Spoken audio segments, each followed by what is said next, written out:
નમસ્તે વિદ્યાર્થી મિત્રો, વેબ સંકુલની અંદર તમારું હાર્દિક સ્વાગત છે। આજ આપણી સિરીઝ બંધારણનો સાર તફાવત અનુસારના પાર્ટ 6 અને આ પાર્ટ 6 ની અંદર આપણે ચર્ચા કરીશું સંસદીય સમિતિઓ અને એડવોકેટ જનરલ અને એટર્ની જનરલની સમાનતા અને એમના વચ્ચેના ડિફરન્સ વિશે। ક્લિયર? ચલો આજે શરૂઆત કરીએ છીએ બંધારણના સાર તફાવત અનુસારના પાર્ટ 6 ની અંદર। એના પહેલા આજે જય હિન્દ ઓફરનો છેલ્લો દિવસ છે 15મી ઓગસ્ટ। આ ઓફર મેં એ વખતે પણ વાત કરી હતી કે 15મી ઓગસ્ટ જે છે એ લાસ્ટ દિવસ છે।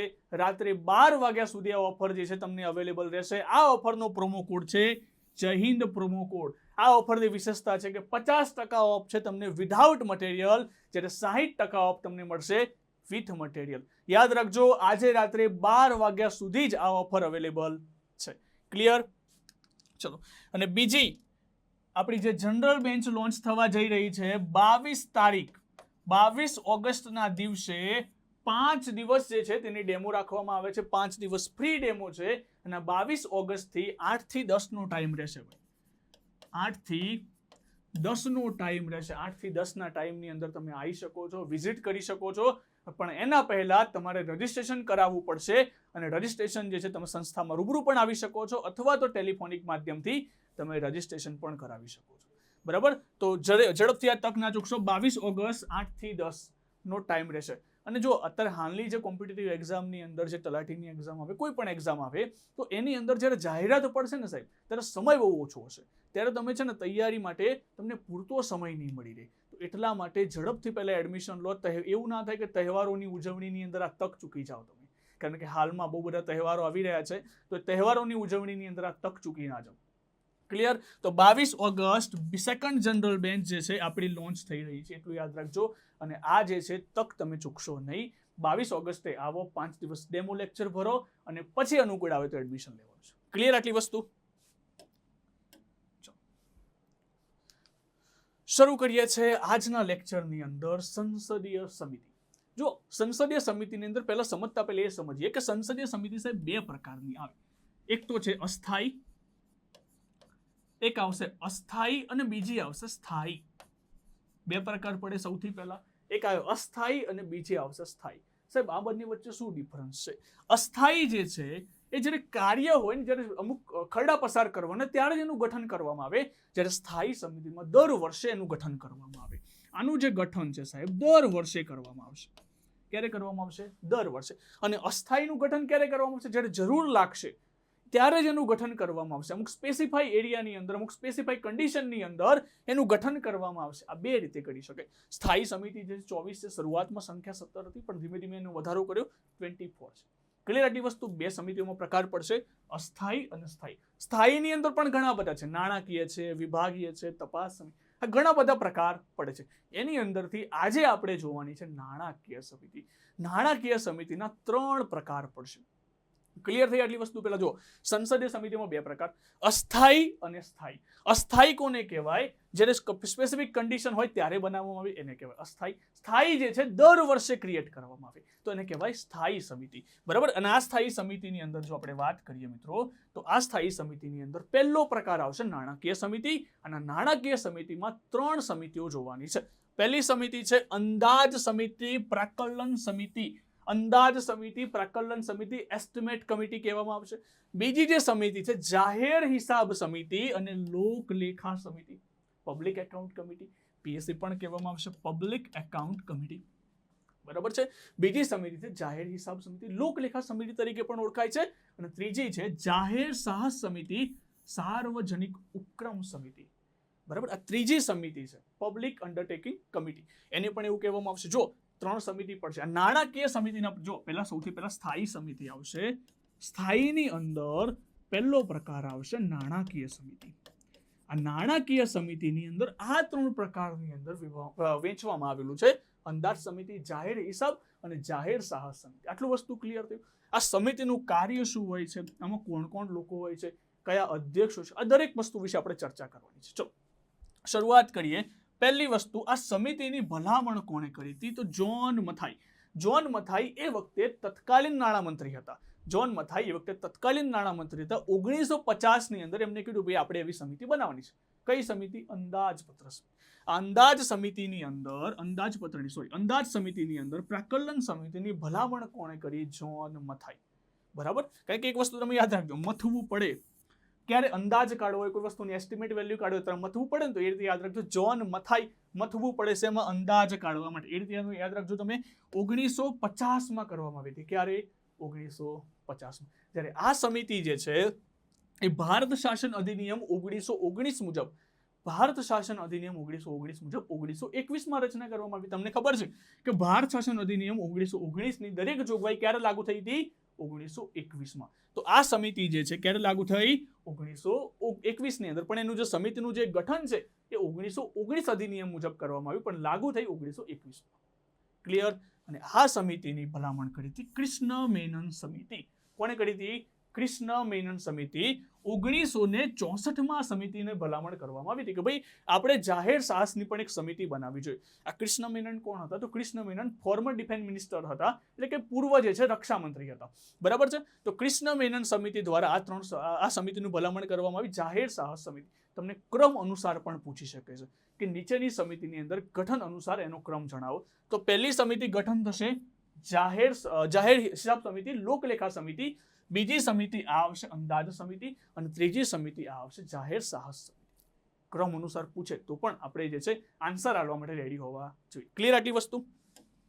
તો આમાં આવશે જ્હોન મથાઈ. આની અંદર 1919માં ભલામણ કરવામાં આવી હતી. આની ભલામણ કરી હતી કૃષ્ણ મેનન. અહીંયા યાદ રાખજો, મથાઈ મથવું પડે અંદાજ કાઢવા માટે. બરાબર છે. ઓકે. બીજી વસ્તુ જોઈએ કે સભ્યો કેટલા હોય છે. આ સમિતિ બનાવી તો આના અંદર સભ્યો કેટલા હોય છે? સભ્ય જે છે શરૂઆતમાં અહીંયા 25 સભ્યો હતા. શરૂઆતમાં કેટલા હતા? 25 સભ્યો હતા. ત્યારબાદ 1956માં અહીંયા 30 સભ્યો કરવામાં આવ્યા. શરૂઆતમાં કેટલા હતા ભાઈ? 25 હતા. 1956 બાદ કેટલા કર્યા? 30. અને 30 સભ્યો લોકસભાના હશે. આ 30 સભ્યો કઈ જગ્યાના હશે? લોકસભાના. એ રાજ્યસભાનો કોઈ પણ મેમ્બર જે છે એ સભ્ય બની શકશે નહીં. આ 30 સભ્યો ભાઈ લોકસભાના જ હશે. ક્લિયર આટલી વસ્તુ? હવે અહીંયા સભ્યોની વાત કરીએ. અહીંયા હાલની અંદર પણ 22 અને પહેલામાં પણ 22 હતા. 22 સદસ્યો છે. આ 22માંથી 15 જે છે લોકસભાના અને 7 રાજ્યસભાના. જો આની અંદર તમારે કન્ફ્યુઝ નથી થવાનું. અહીંયા આવશે 30 લોકસભાના, અહીંયા આવશે 22 સદસ્યો, 15 અને 7 22. 15 જે છે લોકસભાના, 7 રાજ્યસભાના. ક્લિયર? અહીંયા શરૂઆતમાં 15 સદસ્યો હતા. 10 લોકસભાના, 5 રાજ્યસભાના, એવી રીતે વહેંચવામાં આવ્યું હતું. પરંતુ પાછળ જતા 1974 ની અંદર અહીંયા 22 સદસ્યો કરવામાં આવ્યા.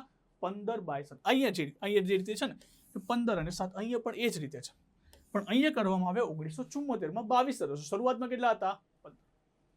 ક્લિયર થઈ ગઈ આટલી વસ્તુ? ફરીથી જોઈ લો એકવાર, સદસ્યોમાં કન્ફ્યુઝન ના થાય. અહીંયા 30 છે બધા જ સભ્યો લોકસભાના, અહીંયા 22 છે, 15 અને 7 લોકસભા અને રાજ્યસભા. અહીંયા પણ કેટલા છે ભાઈ? 22, 15 અને 7. ક્લિયર? 30, 22, 22. સભ્યોની વાત કરી દીધી. હવે આ સભ્યો જે છે એમનો કાર્યકાળ કેટલા વર્ષ? આ સમિતિનો કાર્યકાળ કેટલા વર્ષનો હોય? સમિતિનો જે કાર્યકાળ છે સાહેબ 1 વર્ષનો કાર્યકાળ છે. કે સ્થાયી સમિતિ મેં પહેલા જ વાત કરી.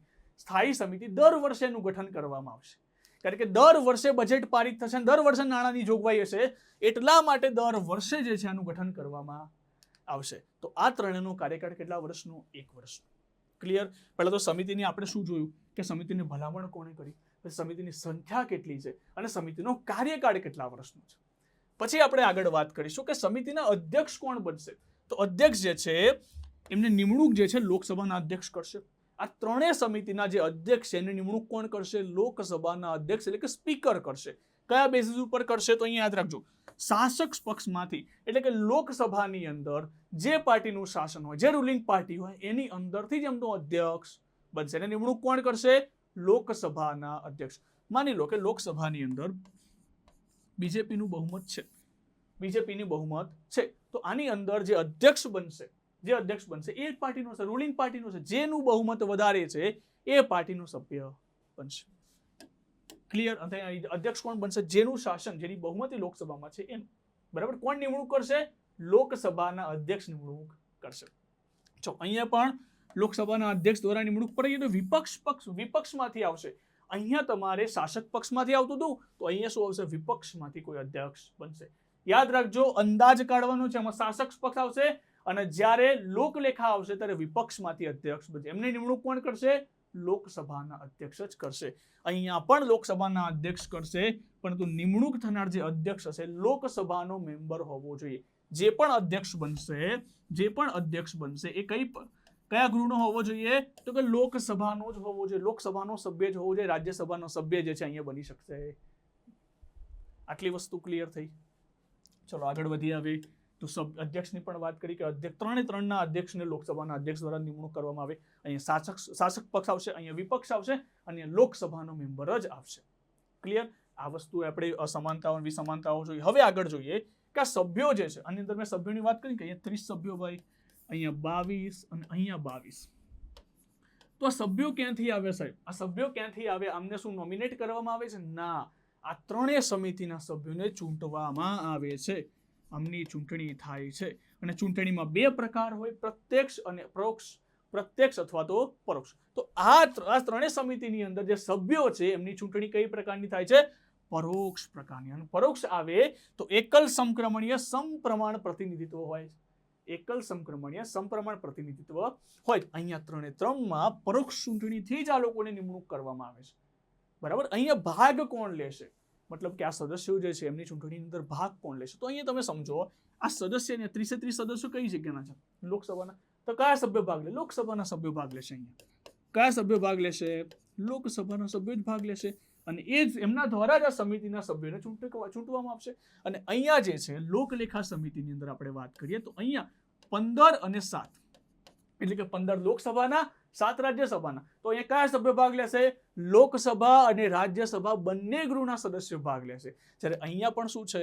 અહીંયા પણ પરોક્ષ ચૂંટણી છે. અહીંયા પણ તમને ખબર છે કે 15 અને 7ની જોગવાઈ છે કે 15 લોકસભાના, 7 રાજ્યસભાના. તો અહીંયા કયા સદસ્યો ભાગ લેશે? અહીંયા પણ બંને ગૃહના સદસ્યો ભાગ લેશે ચૂંટણીની અંદર. અહીંયા ખાલી ને ખાલી લોકસભાના, કારણ કે 30 સભ્યો લોકસભાના છે. ક્લિયર થઈ ગઈ આટલી વસ્તુ? તો સદસ્યોની અંદર 3 પ્રકારની જે ઇલેક્શન છે પરોક્ષ મતદાનથી થશે અને પરોક્ષ પૂછે તો એકલ સમક્રમણીય અને સમપ્રમાણ પ્રતિનિધિત્વના આધારે થશે.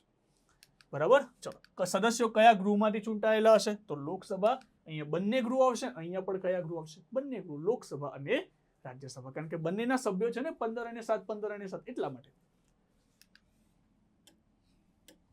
આગળ વાત કરીએ કે હવે મેઇન વસ્તુ છે સાહેબ, કાર્ય શું છે? બધે તમને ખબર છે કાર્ય શું છે આ સમિતિનું. આ સમિતિ જે છે કેમ બનાવવામાં આવી, કેમ ગઠન કરવામાં આવી સમિતિનું? એક સાદું એક્ઝામ્પલ લઈએ. માની લો કે અત્યારે જે છે સરકાર એવું જાહેર કરે છે કે આપણે જેટલા પણ યંગસ્ટર છે બધાને એક એક્ટિવા વ્હીકલ્સ આલવામાં આવે. આ વ્હીકલ્સ જે છે આલવામાં આવે એનો પ્રોજેક્ટ છે, માની લો કે 200 કરોડનો પ્રોજેક્ટ છે. ઉદાહરણ તરીકે માનવાનું છે ભાઈ, 200 કરોડનો પ્રોજેક્ટ છે. આ 200 કરોડ જે છે, આ 200 કરોડ આપણે યંગસ્ટરને આલવામાં આવે છે વ્હીકલ્સ લાવવા માટે. બરાબર છે? વ્હીકલ્સ લાવવા માટે આપણે 200 કરોડની યોજના બનાવી છે. તો આ જે છે સમિતિ, આ સમિતિનું ગઠન ક્યારે થશે? જ્યારે બજેટ પારિત થઈ જાય, બજેટ ઉપર મતદાન થઈ જશે પછી આ સમિતિનું ગઠન કરવામાં આવશે. યાદ રાખજો, આ સમિતિનું ગઠન ક્યારે થશે? જ્યારે બજેટ ઉપર ચર્ચા થઈ ગઈ છે, બજેટ ઉપર મતદાન થઈ ગયું છે, ત્યારે આ સમિતિનું ગઠન કરવામાં આવશે અને આ સમિતિ બનશે. અને આ બજેટની અંદર એવું જોગવાઈ કરી કે આ 200 કરોડનો જે પ્રોજેક્ટ છે એ શેના માટે આલવામાં આવે? કે 200 કરોડનો જે પ્રોજેક્ટ છે એ વ્હીકલ્સ લાવવા માટે આપવામાં આવે. ઓકે, ચલો જોગવાઈ કરી દીધી. હવે આ રિપોર્ટ જે છે અંદાજ સમિતિ જોડે પહોંચ્યો, પ્રાકલન સમિતિ જોડે પહોંચ્યો. એ જોવે છે કે ભાઈ 200 કરોડ જે છે આના વ્હીકલ્સ લાવવા માટે આપવાના છે. એક કામ કરીએ, આની અંદર થોડો ઘણો ઘટાડો થઈ શકે છે. આપણે આ વ્હીકલ્સની જગ્યાએ જો આ વ્હીકલ્સ આલવામાં આવે, એમને તો કોલેજ સ્કૂલમાં જ જવું છે ને, તો એટલા માટે શું કરીશું કે આ વ્હીકલ્સની જગ્યાએ આ વ્હીકલ્સ આલવામાં આવે તો જે 10-12 કરોડ ઓછા થાય. માની લો કે 180 કરોડમાં ડન થઈ ગયું. ઠીક છે, ચલો આપણે 180 કરોડ જે છે આ વ્હીકલ્સની જગ્યાએ કદાચ આ વ્હીકલ્સ આપીશું તો સરકારના 20 કરોડ બચશે. તો આ જે 180 કરોડની અમને જોગવાઈ કરી કે ભાઈ આની જગ્યાએ તમે આ રાખો ને, આ વ્હીકલ્સ આપો, 180 કરોડ 20 કરોડ આપણા સરકારના બચે છે. તો આ જે સમિતિ છે સરકારને રિપોર્ટ મોકલાવશે કે ભાઈ જો તમે 200 કરોડનો જે પ્રોજેક્ટ રાખ્યો છે એના કરતાં આ વ્હીકલ્સ તમે આલશો ને તો 180 કરોડમાં પતી જશે. આપણે તો એમની સુખ સગવડતા જ આપવાની છે, બરાબર, એમને સુવિધા જ ઉપલબ્ધ કરાવવાની છે. તો એટલા માટે 180 કરોડની વાત લઈને ક્યાં જશે? લોકસભામાં જશે. લોકસભામાં જશે અને રિપોર્ટ જે છે સબમિટ કરાવશે કે ભાઈ આ રીતની આપણે ટાર્ગેટ છે, આ રીતે તમે રિપોર્ટ સબમિટ કરો. બરાબર? તો આ રિપોર્ટ જે છે કોને આપશે? લોકસભામાં બેઠું હોય તો લોકસભાના સ્પીકરને આપશે. એના ઉપર ચર્ચા ચાલશે. માનવું ના માનવું એ એમની મરજી છે. આ રિપોર્ટ ઉપર વિચાર જરૂર થશે, આ રિપોર્ટ પર વિચાર થશે, માનવું ના માનવું એમની મરજી છે, કારણ કે આ ત્રણેય સમિતિ સલાહકારી સમિતિ છે. આ ત્રણેય સમિતિ સલાહકારી સમિતિ, સલાહ આપવાનું કાર્ય કરશે, બાધ્યકારી નથી. એવું નથી કે અંદાજ સમિતિ જ માની લો કે 180 કરોડની વાત લઈને આવી તો એ માનવું જ પડશે એવું જરૂરી નથી. આ સલાહ આપશે કે એટલા માટે આ સમિતિ છે, આ ત્રણ સમિતિનું મેજર કામ શું છે કે સરકારનો ખર્ચ ઘટાડવાનું કાર્ય કરશે. સરકાર જે છે એમનો વ્યય જે છે ખોટી રીતે જો પૈસા વેડફવામાં આવે છે અથવા તો ખોટી રીતે ઇન્વેસ્ટ કરવામાં આવે તો સરકારને ચેતવાનું કાર્ય કરશે. બરાબર, ક્લિયર થઈ આટલી વસ્તુ? તો આ જે પૈસા જે છે 20 કરોડનો બચાવ કર્યો એ સરકારનો જે સમિતિને રિપોર્ટ આપશે અને સરકાર એના ઉપર વિચારણા કરશે. સરકારને અનુકૂળ લાગશે તો એ વિચારણા જે છે એના ઉપર એપ્લાય પણ કરી દેશે. ક્લિયર થઈ ગઈ આટલી વસ્તુ? આનું કામ છે અંદાજ સમિતિ, પ્રાકલન સમિતિનું મેજર કામ હશે. શું કરશે કે બજેટ પસાર થયા બાદ આ સમિતિનું નિર્માણ કરવામાં આવશે. બજેટ પસાર થઈ ગયા બાદ આ સમિતિનું નિર્માણ કરવામાં આવશે. એટલા માટે ત્રણેય સમિતિ છે ને એને પોસ્ટમોર્ટમ સમિતિ પણ પોસ્ટમોર્ટમ કમિટી કહેવામાં આવશે. સાહેબ પોસ્ટમોર્ટમ કેમ? જ્યારે માણસ મરી જાય ને પછી એનું પોસ્ટમોર્ટમ થાય તો એવી જ રીતે ખર્ચો થયા પછી આ સમિતિનો રિપોર્ટ આવે કે ભાઈ આટલો ખર્ચો કરવાનો છે અને પછી સમિતિનો રિપોર્ટ આવે આવું કરો તો આવું થાય. તો એટલા માટે આ પોસ્ટમોર્ટમ સમિતિ પણ કહેવામાં આવે છે. જો સરકારના બજેટ સંબંધિત અનુમાન ખર્ચ ઘટાડવા માટે અંદાજ આપી શકે છે. મેં કીધું ને તો 200 કરોડનો પ્રોજેક્ટ છે, 20 કરોડ કેવી રીતે બચી શકે જણાવી શકે સરકારને કે ભાઈ આવું કરો તો આવું થાય. આ સમિતિ રિપોર્ટ આપશે પણ એ સલાહકારી સમિતિ છે, ખાલી સલાહ આપશે. માનવું ના માનવું સરકાર અને લોકસભાના જે મેમ્બર છે એ લોકો ડિસાઈડ કરશે. સાહેબ હવે આ તો સમજાઈ ગયું કે અંદાજ સમિતિ એસ્ટિમેટ વેલ્યુ કાઢવાની છે. જાહેર હિસાબ સમિતિ, લોકલેખા સમિતિનું કાર્ય શું? માની લો કે આપણે જે છે વાત કરી કે 180 કરોડની વાત કરી, બહુ મોટો આંકડો છે ભાઈ, 180 કરોડની વાત કરી, આ 180 કરોડની દંડ થઈ ગયું. સરકારે એમની ભલામણો માન્ય રાખીને ઠીક છે ચલો કે આપણે 200 કરોડ જે આપણે 20 કરોડ બચે 180 કરોડમાં દંડ રાખ્યો. હવે 180 કરોડમાં દંડ રાખ્યું, સરકારની લેણદેણનો રિપોર્ટ બનાવશે કેગ જે છે એ સરકાર દ્વારા કેટલા પૈસા ઇન્વેસ્ટ કરવામાં આવે, શું કરવામાં આવે એના ઉપર રિપોર્ટ બનાવશે અને કેગ દ્વારા જોવામાં આવશે કે ભાઈ દંડ થયું હતું 180 કરોડમાં અને સરકારે પૈસા આની પાછળ ખર્ચ્યા છે 200 કરોડ. સરકારે આની પાસે ખર્ચ્યા છે 200 કરોડ. તો આવું ચેક કરવામાં, જો સૌથી પહેલા કેગ જે છે રિપોર્ટ કોને આપશે? રાષ્ટ્રપતિ. અને રાષ્ટ્રપતિ જે રિપોર્ટ સંસદમાં રજૂ કરાવશે અને સંસદમાં રજૂ કરાવશે ત્યારે જે છે આ રિપોર્ટ જે છે લોકલેખા સમિતિ, હિસાબ સમિતિ પાસે જોશે અને લોકલેખા સમિતિ, હિસાબ સમિતિ ચેક કરશે કે ભાઈ ડન થયું હતું 180 કરોડની અંદર અને સરકારે ખર્ચ કરે છે 200 કરોડ. 20 કરોડનો ક્યાંક ને ક્યાંક ઘોટાળો થયો છે. બરાબર, તો આ ગોટાળા જે બહાર લાવવાનું જે કાર્ય કરશે ને આ હિસાબ સમિતિ કરશે, લોકલેખા સમિતિ કરશે. ઘણા બધા ગોટાળા છે, કોલસા ગોટાળો છે, 2G સ્પેક્ટ્રમ છે, આ જેટલા પણ ગોટાળા બહાર લાવવાનું કાર્ય કરશે ને એ કામ કોણ કરશે? જાહેર હિસાબ સમિતિ કેગના આધારે. એ શું કરશે કે કેગ દ્વારા રજૂ કરેલા રિપોર્ટને આધારે સરકારના ખર્ચનું નિરીક્ષણ કરશે કે સરકાર જોડે દંડ થઈ હતી 180 કરોડમાં પણ સરકારે 200 કરોડ ખર્ચે છે, 20 કરોડ ક્યાં ગયા? બરાબર, તો એનું નિરીક્ષણ કોણ કરશે? આ પણ સલાહકારી સંસ્થા છે. આ રિપોર્ટ જે છે લોકો સામે પ્રસ્તુત કરશે, લોકોને વચ્ચે રિપોર્ટ આપવામાં આવશે કે સરકાર દ્વારા આ કરવામાં આવ્યું, પણ બેઝિક જે છે કેગના રિપોર્ટને આધારે કરશે. કેગ તપાસ કરશે એના આધારે રિપોર્ટ બનશે અને આનું કામ છે ગેરરીતિ અટકાવવાનું છે. જો આ પહેલા કહેશે અને આ રિપોર્ટ આવી ગયા પછી કહેશે, ખર્ચ કરી દીધા પછી બહાર આવશે. ક્લિયર થઈ ગયું? આ પહેલા કહેશે કે ભાઈ આપણે આવું કરવું જોઈએ, આટલા પૈસા બચશે અને આ જે છે ખર્ચ જે થઈ ગયા પછી બહાર આવશે કે આટલો ઘોટાળો થયો. ક્લિયર? ચલો, તો આ કામ છે લોકલેખા સમિતિનું. તો સાહેબ આ સમિતિ બાકી રહી ગઈ જાહેર ઉપક્રમ સમિતિ. જો આ સમિતિ જેવું જ આ સમિતિનું કાર્ય છે પણ આ સમિતિની અંદર ગવર્મેન્ટની જે સંસ્થાઓ છે એની ચર્ચા છે. જે ગવર્મેન્ટની જે સંસ્થા છે એની ચર્ચાઓ છે કે ગવર્મેન્ટની સંસ્થાઓ એની અંદર 100% ગવર્મેન્ટ છે, 100% ગવર્મેન્ટ છે, એ સંસ્થાઓની ચર્ચા અહીંયા કરવામાં આવી છે.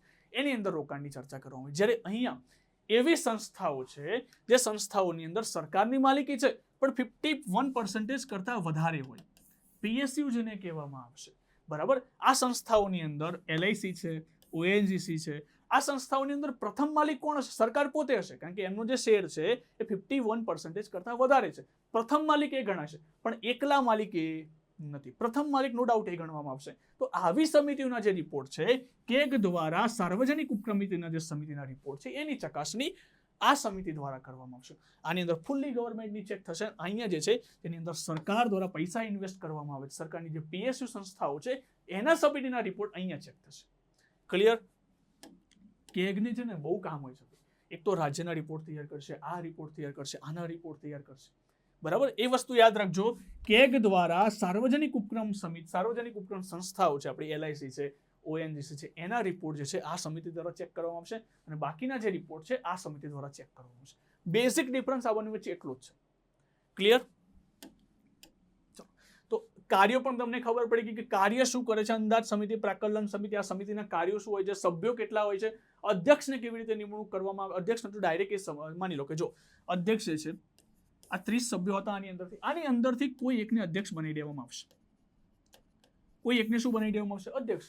લોકસભાના અધ્યક્ષ દ્વારા નિમણૂક કરી દેવામાં આવશે. સિમ્પલ વસ્તુ છે. અધ્યક્ષ તો એ રીતે નિમણૂક થશે, અધ્યક્ષને નિમણૂક કરવામાં આવશે, પણ સભ્યોનું ઇલેક્શન થશે, સભ્યોને ચૂંટવામાં આવશે. યાદ રાખજો, સભ્યોને ચૂંટવામાં આવશે અને અધ્યક્ષને શું કરવામાં આવશે? નિમણૂક કરવામાં આવશે સમિતિની અંદર. આટલું યાદ રાખજો. ચાલો, હવે આ સંસ્થાઓ છે. સલાહકારી સંસ્થા તો સમિતિની વાત કરીએ. સલાહકારી સમિતિ છે. કોઈ મંત્રી આ સમિતિના સભ્ય બની શકે નહીં. એટલે કે માની લો ડિફેન્સ મિનિસ્ટર હોય, હોમ મિનિસ્ટર હોય, તો આ સમિતિની અંદર ક્યારે પણ સભ્ય ના બની શકે. બરાબર, યાદ રાખજો. કોઈ મંત્રી આ સમિતિની અંદર સભ્ય બની શકે. આ ત્રણેય સમિતિની અંદર એક વસ્તુ કોમન છે આ કે ત્રણ સમિતિ સલાહ આપવાનું કાર્ય કરશે અને આ ત્રણેય સમિતિની અંદર કોઈ પણ મંત્રી સભ્ય બની શકે નહીં. ક્લિયર? આગળ વાત કરીએ કે આ રિપોર્ટ કોને આપશે. મેં હમણાં ચર્ચા કરી દીધી કે લોકસભામાં રજૂ કરાવશે તો લોકસભાના સ્પીકર પાસે રિપોર્ટ પહોંચશે. આ ક્યારે? તો આ પણ લોકસભાના સ્પીકર પાસે ને આ પણ લોકસભાના સ્પીકર પાસે જ અંતે રિપોર્ટ પહોંચશે. ક્લિયર આટલી વસ્તુ?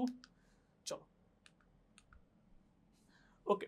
તો આ લેક્ચરની અંદર તમે આટલા ભાગની અંદર આપણે ફરી એકવાર જોઈ લઈએ છીએ, બરાબર. એટલે કન્ફ્યુઝન તમને ક્યાંય થાય નહીં. કયા વસ્તુ જોઈ ફરી એકવાર જોઈ લઈએ કે સમિતિની અંદર ઘણા બધાને કન્ફ્યુઝન્સ હોય છે અને એક્ઝામની અંદર સમિતિમાંથી ક્વેશ્ચન પૂછાતા હોય છે, બરાબર. એટલે ફરી એકવાર આપણે જોઈ લઈએ છીએ આખી જ વસ્તુ, દરેક વસ્તુની ચર્ચા જે છે આપણે આની અંદર કરી લઈએ છીએ. એટલે સમિતિ જે છે તમારે ફરી વખત જોવાની જરૂર પડશે નહીં, બરાબર. સ્થાપના જે છે આપણે જોઈ કે જોન મથાઈ દ્વારા ભાઈ મથતો હતો. આ યાદ રાખજો, મથાઈ મથવાનું છે અંદાજ કાઢવા માટે 1950માં. અહીંયા શું આવશે? ભારત શાસન અધિનિયમ 1919 મુજબ 1921માં. અને અહીંયા આવશે કૃષ્ણ મેનન સમિતિ દ્વારા. કૃષ્ણ મેનન કોણ હતા? જે ફોર્મર ડિફેન્સ મિનિસ્ટર હતા, પૂર્વ રક્ષા મંત્રી હતા. 1964માં આની સ્થાપના કરવામાં આવે છે. પછી સાહેબ આવશે, આમાં શરૂઆતમાં 25 સદસ્યો હતા, પછીથી 30 થઈ ગયા. ક્યારે? 1956માં 30 થઈ ગયા. ઘણી વાર છે ને આમાં સેન્ટેન્સ પૂછાતા હોય છે. જો બીજી એક વસ્તુ પણ છે, આ સમિતિને ત્રીજા ગૃહનો દરજ્જો પણ મળેલો છે. ત્રીજું ગૃહ પણ કહેવામાં આવે છે કારણ કે આ સમિતિ જે છે એક અંદાજ લઈને આવશે, સરકારના ખર્ચ ઘટાડવાનું કાર્ય કરશે, બરાબર. એ વસ્તુ યાદ રાખજો. ક્લિયર? ત્રીજા ગૃહનો દરજ્જો કોને આપવામાં આવ્યો છે? તો અંદાજ સમિતિ, પ્રકલન સમિતિ. અને સ્થાયી સમિતિની અંદર સૌથી મોટી સમિતિ છે કારણ કે કેટલા સદસ્યો છે? 30. સ્થાયી સમિતિમાં, ભાઈ અસ્થાયીમાં નહીં, સ્થાયી સમિતિની અંદર સૌથી મોટી સમિતિ આ છે. અને સૌથી જૂની સમિતિ પૂછે તો જાહેર હિસાબ સમિતિ. ક્લિયર? 22 સદસ્યો છે, 15-7, બરાબર. અહીંયા પણ કેટલા છે? શરૂઆતમાં 15 હતા, 1974 બાદ 22 સદસ્યો થઈ ગયા, 15 અને 7. ક્લિયર? અહીંયા જો કાર્યકાળ 1 વર્ષ માટે, 3 માટે 1 વર્ષ માટે જ કાર્યકાળ છે. પછી આપણે જોઈએ કે લોકસભાના અધ્યક્ષ દ્વારા નિમણૂક કરશે, પણ શાસક પક્ષમાંથી, રૂલિંગ પાર્ટીમાંથી. અહીંયા શું આવશે? વિપક્ષમાંથી કરશે. અને અહીંયા શું આવશે? એવું કંઈ શાસક પક્ષ અને વિપક્ષમાંથી કોઈ પણ લોકસભાના સભ્ય હોવા જોઈએ. એ જરૂરી છે કે લોકસભાના સભ્ય હોવા જોઈએ. ઓકે. અહીંયા ચૂંટણી જે છે પરોક્ષ રીતે કરવામાં આવશે. અહીંયા પણ પરોક્ષ રીતે, અહીંયા પણ પરોક્ષ રીતે, પણ સભ્યોની ચૂંટણી, ભાઈ સભ્યોની. અધ્યક્ષ માટે તો શું હોય છે? નિમણૂક હોય છે. અધ્યક્ષ માટે તો શું હશે? નિમણૂક હશે. અહીંયા પણ તમને કન્ફ્યુઝ કરી શકે છે, બરાબર, કે આ સમિતિના અધ્યક્ષની ચૂંટણી પરોક્ષ રીતે થાય છે તો ખોટું છે.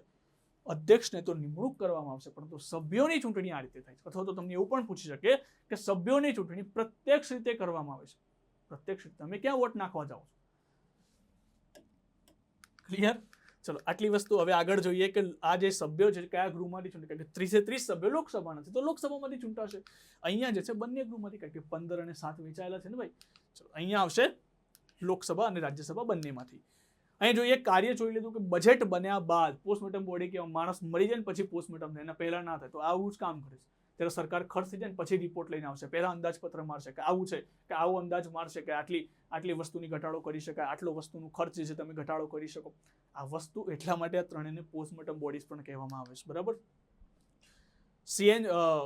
કેગ જે છે એમના દ્વારા શું કરવામાં આવશે? ખર્ચનું નિરીક્ષણ કરવામાં આવશે, ગેરરીતિ અટકાવવામાં આવશે, જેટલા પણ ગોટાળા જે છે બહાર લાવવાનું કામ જે છે આ સમિતિ કરશે, લોકલેખા સમિતિ. બરાબર, મેં કીધું કોલસા કાંડ છે, ટ્રુજી સ્પેક્ટ્રમ છે, આ બધા જ ગોટાળાઓ બહાર લાવવાનું કામ આ કરશે. બરાબર. અને કેગ દ્વારા જે જાહેર ઉપક્રમ જે LIC છે, ONGC છે, જેની અંદર સરકારનો જે 51% કરતા વધારે શેર હોય એવી PSU જે સંસ્થાઓની અંદર જે તપાસવાનું જે કામ છે આ સમિતિ કરશે. ક્લિયર? અને આપણે જોયું કે સલાહકારી સંસ્થા છે ભાઈ, સલાહકારી સંસ્થા છે, આની અંદર કોઈ પણ મંત્રી જે છે સદસ્ય બની શકે નહીં. અહીંયા પણ સલાહકારી સંસ્થા છે, કોઈ પણ મંત્રી આનો સદસ્ય બની શકે નહીં, અને સલાહકારી સંસ્થા છે, કોઈ પણ મંત્રી આનો સદસ્ય બની શકે નહીં.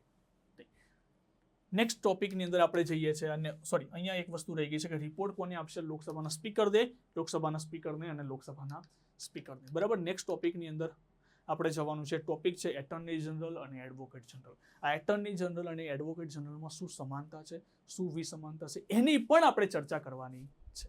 ચલો મિત્રો, શરૂઆત કરીએ છીએ એટર્ની જનરલ અને એડવોકેટ જનરલ. બરાબર છે.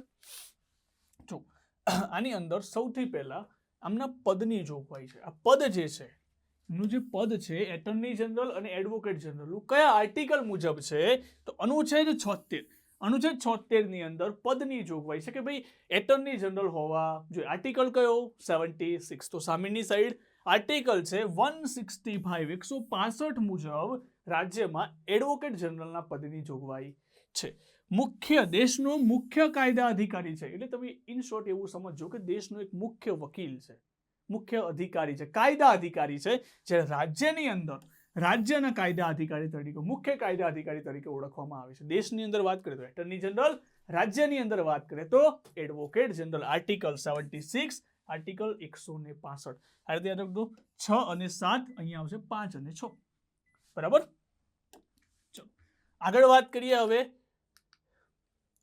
એટર્ની જનરલ અને એડવોકેટ જનરલે નિમણૂક કોણ કરશે? બરાબર. તો નિમણૂક જે છે અનુચ્છેદ 76 મુજબ, આમાં બે જ આર્ટિકલ ભણવાના છે, એક 76 અને બીજો છે 88. આ બે આર્ટિકલ ઉપર જ એમની ચર્ચા ચાલશે, એક 76 અને એક 88. બરાબર. તો જો અનુચ્છેદ 76 મુજબ રાષ્ટ્રપતિ દ્વારા મંત્રી પરિષદની સલાહથી નિમણૂક કરવામાં આવશે. કોની સલાહથી? મંત્રી પરિષદની. કોણ નિમણૂક કરશે? રાષ્ટ્રપતિ કરશે. કોને? એટર્ની જનરલને. અહીંયા સાહેબ જો 165 મુજબ રાજ્યપાલ દ્વારા મંત્રી પરિષદની સલાહથી નિમણૂક કરશે.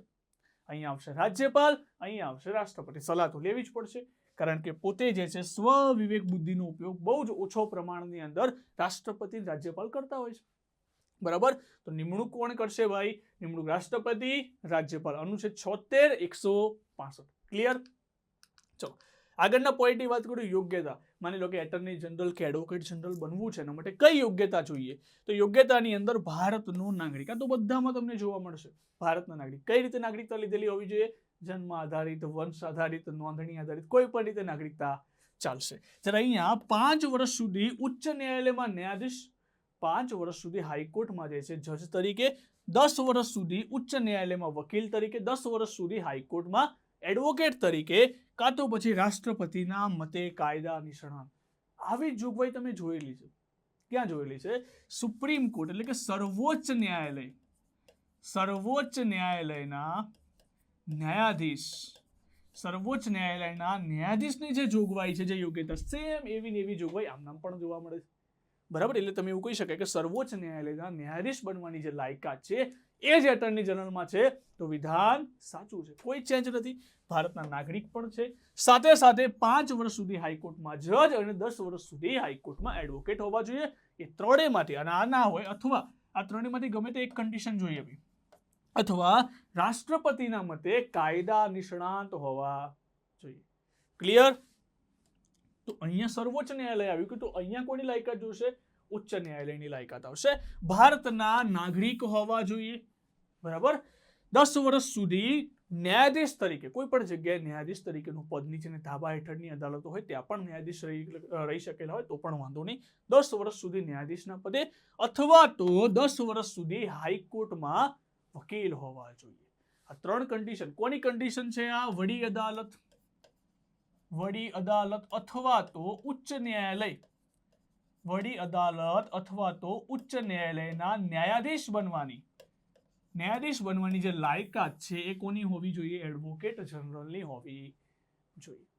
ક્લિયર આટલી વસ્તુ અહીંયા નહીં આવે ભાઈ. રાષ્ટ્રપતિના મતે કાયદા નિષ્ણાંત હોવા જોઈએ, અહીંયા આવશે નહીં. અહીંયા જે છે અહીંયા 3માંથી 1 કન્ડિશન, અહીંયા 2 જ કન્ડિશન આપેલી છે. ક્લિયર આટલી વસ્તુ. તો આ કન્ડિશનની જગ્યાએ યોગ્યતાની જગ્યાએ તમને એવું પણ આપી દે કે એટર્ની જનરલ સર્વોચ્ચ ન્યાયાલયના ન્યાયાધીશ બનવાની લાયકાત ધરાવનાર હોવો જોઈએ. બિલકુલ સાચું છે. ક્લિયર. ચલો, યોગ્યતા કમ્પ્લીટ કરે. યોગ્યતા બાદ આવશે કાર્યકાળ. કેટલા વર્ષનો કાર્યકાળ રહેશે? તો રાષ્ટ્રપતિની ઈચ્છા અનુસાર રહેશે. રાષ્ટ્રપતિની ઈચ્છા અનુસાર રહેશે. રાષ્ટ્રપતિને એવું લાગે કે 2 વર્ષમાં અમને હટાવવા છે તો 2 વર્ષમાં, 3 વર્ષમાં હટાવવા છે તો 3 વર્ષની અંદર. જનરલી કેવું હોય કે 5 વર્ષ સુધી સરકાર એમની હોય ત્યાં સુધી રહેતા હોય છે. 5 વર્ષ બાદ બદલી નાખતા હોય છે. કારણ કે કેમ આવું હોય છે? તો એક વસ્તુ તમે એવી રીતે યાદ રાખી શકો છો. માની લો કે રાષ્ટ્રપતિ કોઈની એટર્ની જનરલ તરીકે નિમણૂક કરે છે. માની લો કે ભારત સરકાર તરફથી કેસ લડે છે. દરેક કેસ હારી જાય છે. દરેક કેસ હારી જાય છે તો પછી રાષ્ટ્રપતિ જે છે, રાષ્ટ્રપતિ જો 5 વર્ષ માટે એમને નિમણૂક કરતા હોય તો 5 વર્ષ પછી જેટલા પણ કેસ હારે છે તો પણ રાખવા પડશે એમને. 10 કેસો હારી જાય તો પણ રાખવા પડશે, 5 કેસ હારી જાય તો પણ રાખવા પડશે. એટલે તમે એવી રીતે યાદ રાખી શકો કે રાષ્ટ્રપતિની ઈચ્છા અનુસાર રહેશે. કેસ હારશે તો પછી એમનું પદ પણ જશે. જસ્ટ જોક છે. બાકી એ રીતે તમે યાદ રાખી શકો છો કે રાષ્ટ્રપતિની ઈચ્છા અનુસાર જ રહેશે.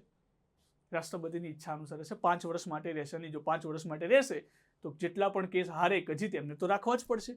બરાબર. એવી રીતે તમે યાદ રાખી શકો છો કે એટલા માટે ઈચ્છા અનુસાર રહેશે. એવું નથી કે કેસ હારી જાય તો કાઢી નાખવાની, એવું કોઈ જોગવાઈ નથી. રાષ્ટ્રપતિની ઈચ્છા અનુસાર રહેશે. અહીંયા જે છે રાજ્યપાલની ઈચ્છા અનુસાર થશે. જો આની અંદર એક વસ્તુ સમજી લેજો, નિમણૂક છે, બીજી પણ વસ્તુ આવશે, પગાર ભથ્થા જે છે, કાર્યકાળ છે, આ બધી જ 3 વસ્તુ જે છે કોની મરજી મુજબ રહેશે? રાષ્ટ્રપતિની મરજી મુજબ જ રહેશે. રાષ્ટ્રપતિ ઈચ્છે એટલું આપીશે, રાષ્ટ્રપતિ ઈચ્છે એટલો કાર્યકાળ રહેશે, રાષ્ટ્રપતિ ઈચ્છે ત્યારે નિમણૂક કરશે. ક્લિયર? ચલો, ક્લિયર. રાજ્યપાલની ઈચ્છા અનુસાર રહેશે એમનો કાર્યકાળ. ચલો આગળ વાત કરીએ છીએ. હવે પગાર ભથ્થા, હમણાં જ વાત કરી કે પગાર ભથ્થાનો કોઈ ઉલ્લેખ નથી કે કેટલા આપવાના. બરાબર. રાષ્ટ્રપતિની ઈચ્છા અનુસાર રહેશે. જો કેસ સારા જીતે છે તો વધારે આપશે. બરાબર. એવી કોઈ જોગવાઈ નથી ભાઈ. ખાલી પગાર ભથ્થા યાદ રાખજો કે પગાર ભથ્થા રાષ્ટ્રપતિની મરજી, રાષ્ટ્રપતિની ઈચ્છા થાય એટલો પગાર આપશે. એવી કોઈ જોગવાઈ નથી કે આટલો જ હાલવો પડશે. એવી કોઈ જોગવાઈ નથી. અને અહીંયા એડવોકેટ જનરલની અંદર શું છે કે પગાર ભથ્થાનો અહીંયા પણ ઉલ્લેખ નથી. રાષ્ટ્રપતિની મરજી મુજબ રહેશે. અહીંયા રાષ્ટ્રપતિ, સોરી, અહીંયા રાજ્યપાલની મરજી મુજબ રહેશે. અહીંયા રાષ્ટ્રપતિ આવશે તો અહીંયા રાજ્યપાલ આવશે. ક્લિયર થયું આટલી વસ્તુ? ચલો આગળ વધીએ. પગાર ભથ્થા કમ્પ્લીટ થશે પછી મેન આવે છે કાર્યશક્તિ. એમનું કાર્ય શું રહેશે? તો અનુચ્છેદ 88 મુજબ, અનુચ્છેદ 88 ની અંદર જોગવાઈ કરી છે કે કોઈ પણ ગૃહમાં અથવા તો સંયુક્ત બેઠકમાં બોલવાનો, ભાગ લેવાનો અધિકાર છે. સાહેબ આવી શકે છે, લોકસભામાં બેસી શકે છે, રાજ્યસભામાં બેસી શકે, બેસી શકે છે, બોલી પણ શકે છે, પોતાની રાય પણ જણાવી શકે, પણ મતદાન આવે ત્યારે નહીં. મતદાન કરી શકશે નહીં. ખાલી ને ખાલી બોલવાનો અને બેસવાનો અધિકાર છે, મતદાન કરવાનો અધિકાર નથી, કારણ કે ગૃહના સભ્ય. ક્લિયર? કારણ કે એમને જે છે મતદાન કરવાનો અધિકાર નથી. આર્ટિકલ 88 મુજબ બોલી શકે છે, બેસી શકે છે, મતદાન ના કરી શકે. બરાબર. અહીંયા પણ જુઓ, આર્ટિકલ 177 ની અંદર એવું કહેવામાં આવ્યું છે કે વિધાનમંડળના કોઈ પણ ગૃહમાં જઈને બોલી શકે, બેસી શકે, પરંતુ મતદાન કરી શકશે નહીં. અહીંયા મતદાન કરવાનો અધિકાર નથી આપવામાં આવ્યો, કારણ કે ગૃહના સભ્ય હોતા. ક્લિયર? પણ એક ક્વેશ્ચન એવો પણ થશે કે સાહેબ આમને તો કેસ લડવાના હોય છે, તો આ કેમ કોઈ ગૃહની અંદર જશે? જો કાયદા આધારિત કોઈ કેસ હોય, માની લો કે કાયદા આધારિત કઈ વસ્તુ બનાવવાની હોય, તો કોઈ નવો કાયદો લાવવાનો હોય ત્યારે એટર્ની જનરલ અથવા તો રાજ્યની અંદર એડવોકેટ જનરલની સલાહ લેવામાં આવતી હોય છે. બરાબર. એટલે એમના માટે એમને બોલાવવામાં આવે છે, પણ મતદાન નહીં કરી શકે. માની લો કે કોઈ કહે નવો કાયદો લાવવાનો છે, કાયદાની અંદર સમજણ તો આમને જ હોય. વધારે પડતી સમજણ જે છે એ એટર્ની જનરલ ને એડવોકેટ જનરલ, કારણ કે મુખ્ય કાયદા અધિકારી છે તો એમના જેટલી સમજણ ના હોય. બરાબર. તો એ વખતે જ્યારે કાયદો બનાવવાનો હોય ત્યારે અમની જરૂર પડે, તો એમની સલાહ માંગવામાં આવે, બોલાવવામાં પણ આવે, પરંતુ મતદાન ના કરી શકે. ક્લિયર? ચલો આગળ વાત કરીએ છીએ એમની કાર્યશક્તિની અંદર કે સર્વોચ્ચ ન્યાયાલય અથવા તો રાજ્યની ઉચ્ચ ન્યાયાલયમાં દલીલ રજૂ કરી શકે છે. બરાબર. સર્વોચ્ચ ન્યાયાલય અને ઉચ્ચ ન્યાયાલયમાં પોતાની દલીલ જે છે એ રજૂ કરી શકે છે એટર્ની જનરલ. અહીંયા જે છે રાજ્યની કોઈ પણ ન્યાયાલયમાં સુનાવણી કરી શકે છે. કેન્દ્રમાં નહીં આવે, રાજ્યની કોઈ પણ ન્યાયાલયમાં શું કરી શકે છે? સુનાવણી કરી શકે છે. અહીંયા રાજ્ય સર્વોચ્ચ ન્યાયાલય અને ઉચ્ચ ન્યાયાલયમાં પોતે જે છે દલીલ રજૂ કરી શકે. ક્લિયર? દલીલ રજૂ કરી શકે છે. આગળ વાત કરીએ. આગળની અંદર જોઈએ કે કાર્યશક્તિની અંદર ભારત સરકારને કાયદા સંબંધિત સલાહ આપવાનું કાર્ય કરશે. મેં તમને હમણાં જ કીધું કે ચાહે ગૃહની અંદર કાર્ય હોય કે તો એમનેમ દ્વારા પૂછવામાં આવે ત્યારે પણ સલાહ આપવાનું કાર્ય કરશે. સલાહ દેશના વિરુદ્ધ કદી સલાહ નહીં આપી શકે. બરાબર છે? આમને જે છે એક બેનિફિટ એ છે કે સંસદ સભ્યના સમાન વિશેષ અધિકાર મળશે. સંસદ સભ્યને જેટલા વિશેષ અધિકાર મળે છે એટલા જ આમને પણ મળશે. બરાબર? જેટલા એમપીને જે પ્રોફિટ મળતા હોય, જેટલી પણ વસ્તુ મળતી હોય, ડિસએડવાન્ટેજીસ જે મળતા હોય એમને આમને પણ એડવાન્ટેજીસ મળશે. બરાબર? અહીંયા જોવો છો રાષ્ટ્રપતિ અને રાજ્યપાલ દ્વારા અપાયેલ વિષય પર રાજ્ય સરકારને સલાહ આપશે. રાજ્ય સરકારને સલાહ આપશે, પણ કયા વિષય પર? રાષ્ટ્રપતિ અને રાજ્યપાલ દ્વારા કોઈ સલાહ, કોઈ વિષય આપવામાં આવ્યો હોય એના ઉપર સલાહ જે છે કોણ આપશે? એડવોકેટ જનરલ આપશે. જ્યારે વિધાનસભાના સમાન વિશેષ અધિકાર, વિધાનસભાના જે સભ્યો હોય એમના જેટલા સમાન અધિકાર એમને મળશે. એમને જેટલા પ્રોફિટ મળતા હોય, જેટલા એડવાન્ટેજીસ મળતા હોય એ બધા જ કોને મળશે? Advocate general. પગાર ભથ્થાની વાત નથી કરતો. બીજા બધા એડવાન્ટેજીસ જે મળતા હોય, જે એમપી હોવાના એડવાન્ટેજીસ જે મળતા હોય, એ બીજા બધા વિશેષ અધિકાર જે મળતા હોય એ એટર્ની જનરલને મળશે. અહીંયા જે છે વિધાનસભાના જે મળશે એડવોકેટ જનરલ. ક્લિયર થઈ આટલી વસ્તુ ભાઈ? ચલો એના પહેલા ફરી એકવાર જોઈ લઈએ આપણે દરેક વસ્તુ જે છે, કારણ કે આની અંદર કન્ફ્યુઝન તમને ના રહેવું જોઈએ. એટર્ની જનરલ અને એડવોકેટ જનરલ બહુ નાનો તફાવત છે, પણ નાનો તફાવતની અંદર ઘણીવાર કન્ફ્યુઝન થઈ શકે. તમને એવું લાગતું હોય કે એડવોકેટ જનરલે રાષ્ટ્રપતિ નિમણૂક કરશે કાં તો એમને પગાર ભથ્થા નક્કી કરવામાં આવેલા હશે, તો એ વસ્તુનું તમે ધ્યાન રાખજો. ક્યાંય કન્ફ્યુઝ ના થતા. ફરી એકવાર આખું જોઈ લે છે. નાનકડો ટોપિક છે એટલે ફરી જોઈ લઈશું જેથી યાદ રહી જાય, ફરી જોવાની જરૂર ના પડે. બરાબર? ઓકે. પદની જોગવાઈ આર્ટિકલ 76 મુજબ છે. દેશનો કાયદાના મુખ્ય અધિકારી હોય છે, જ્યારે અહીંયા રાજ્યના મુખ્ય અધિકારી હોય છે આર્ટિકલ 165. ક્લિયર આટલી વસ્તુ? થોડું સ્પીડમાં જઈશું. નિમણૂક, કારણ કે ઓલરેડી આપણે આગળ જોઈ લીધું છે, ખાલી રિવિઝન છે. નિમણૂક જે છે આર્ટિકલ 76 મુજબ છે. આની અંદર રાષ્ટ્રપતિ દ્વારા મંત્રી પરિષદની સલાહથી, અને અહીંયા પણ આર્ટિકલ 165 ની અંદર શું કરવામાં આવશે? રાજ્યપાલ દ્વારા. નિમણૂક રાજ્યપાલ કરશે, અહીંયા રાષ્ટ્રપતિ કરશે. મંત્રી પરિષદની, બંને મંત્રી પરિષદની સલાહ લેશે. નિમણૂક પછી આવશે એમની યોગ્યતા. સર્વોચ્ચ ન્યાયાલયના ન્યાયાધીશ બનવાની યોગ્યતા, અને અહીંયા આવશે ઉચ્ચ ન્યાયાલયના ન્યાયાધીશ બનવાની યોગ્યતા ધરાવતા હોવા જોઈએ. પછી આવશે એમને કાર્યકાળ કેટલા વર્ષનું હોય છે? રાષ્ટ્રપતિની ઈચ્છા અનુસાર હોય છે કાર્યકાળ. અહીંયા પર રાજ્યપાલની ઈચ્છા અનુસાર હશે. અહીંયા રાષ્ટ્રપતિ નહીં આવે, અહીંયા બધું જ રાજ્યપાલ આવશે. પછી આ છે એમને પગાર ભથ્થા જે છે, પગાર ભથ્થા રાષ્ટ્રપતિની મરજી મુજબ રહેશે. જ્યાં સુધી હોદ્દો ભોગવશે ત્યાં સુધી પગાર ભથ્થા રાષ્ટ્રપતિની મરજી મુજબ રહેશે. અહીંયા પણ પગાર ભથ્થા રાજ્યપાલની મરજી મુજબ રહેશે. ઓકે. કાર્યશક્તિ જે છે મેં કીધું કે સંસદની કોઈ પણ ગૃહની અંદર સ્વયુક્ત બેઠકની અંદર ભાગ લેવાનો અને બોલવાનો અધિકાર છે. મતદાન કરવાનો અધિકાર નથી. અહીંયા પણ તમને મતદાન કરવાનો અધિકાર આપવામાં આવતો નથી. આર્ટિકલ 17788, 2 આઠડા અને 2 સાતડા, આગળ એકડું ઉમેરવું પડશે. બરાબર? યાદ રાખજો એવી રીતે. સર્વોચ્ચ ન્યાયાલયમાં અથવા તો અન્ય ન્યાયાલયોની અંદર દલીલ કરી શકે છે, અપીલ કરી શકે, દલીલ કરી શકે છે. રાજ્યની કોઈ પણ ન્યાયાલયમાં શું કરી શકે છે? સુનાવણી કરી શકે છે. પછી આપણે જોઈએ કાર્યશક્તિની અંદર ભારત સરકારને કાયદા સંબંધિત સલાહ આપવાનું કાર્ય કરશે. સંસદ સભ્યના સમાન વિશેષ અધિકાર મળશે, જ્યારે અહીંયા વિધાનસભ્યના સમાન વિશેષ અધિકાર આમને મળશે. રાષ્ટ્રપતિ અને રાજ્યપાલ દ્વારા વિષય અનુસાર જે સલાહ આપવામાં આવી છે એ રાજ્ય સરકાર તરફથી સલાહ આપવાનું કાર્ય કરશે. તો વિદ્યાર્થી મિત્રો, આજના લેક્ચરની અંદર આપણે વાત કરી સંસદીય સમિતિ અને એડવોકેટ જનરલ અને એટર્ની જનરલ. બરાબર? આજનો દિવસ એટલે કે 15મી ઓગસ્ટનો દિવસ ભારતીયો માટે ગર્વ અનુભવાતો દિવસ કહેવામાં આવે છે. અને આ જ દિવસની અંદર વેબ સંકુલ માધ્યમથી તમારે અને તમારા પરિવારને સ્વતંત્રતા દિવસની હાર્દિક શુભેચ્છાઓ, હાર્દિક શુભકામનાઓ. અંતમાં એટલું જ કહીશ કે આ નશો છે તિરંગાની આનનો છે. આ નશો તિરંગાની આનનો છે. આ નશો માતૃભૂમિની શાનનો છે. આ નશો તિરંગાની આનનો છે. આ નશો માતૃભૂમિની શાનનો છે. દરેક જગ્યાએ તિરંગો લહેરાવી દઈશું. દરેક જગ્યાએ તિરંગો લહેરાવી દઈશું, કારણ કે આ નશો છે હિન્દુસ્તાનના સન્માનનો છે. આ નશો હિન્દુસ્તાનના સન્માનનો છે. અંતે જય હિન્દ, જય ભારત. આભાર, ધન્યવાદ, થેન્ક યુ.